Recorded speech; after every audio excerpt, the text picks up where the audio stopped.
Sebab tu macam mana kita takut pada penyakit, macam itulah kita kena jaga. Macam mana kita nak berubat, macam itulah kena cari jalan nak hapuskan dosa. Sebelum kita mati ni tuan-tuan. Saya cadang nak tulis buku ni, masa tak ada. Mengubat. Kisah mengubat orang, kisah saya mengubat diri saya. Ada satu orang dia sakit lelah.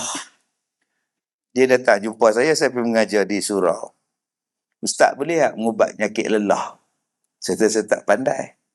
Dah kalau penyakit ni lelah tak boleh Ustaz. Tak pandai bang. Tak maaf bang, tak erti saya. Oh tak apa. Yang kedua Ustaz, apa hukum kita makan anak tikus? Abang makan lah.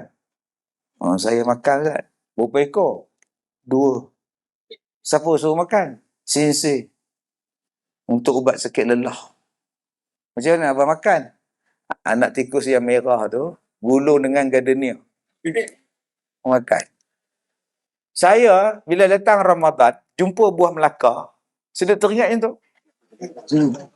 Tak mana faham, tak faham dah. Tuan-tuan boleh bayar dia gulung tikus dalam gardenia tu macam mana?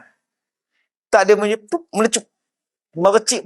Macam tu lah buah Melaka remaknya tuan. Allahu Akbar. Saya kata abang dah telan, abang kira apa, dah kata apa, balon je lah abang. Patutnya sebelum telan tu tanya saya. Sanggup makan anak tikus, janji sakit lelah, asma hilang. Takkan kita tak sanggup korban pada Allah, janji dosa kita hapus.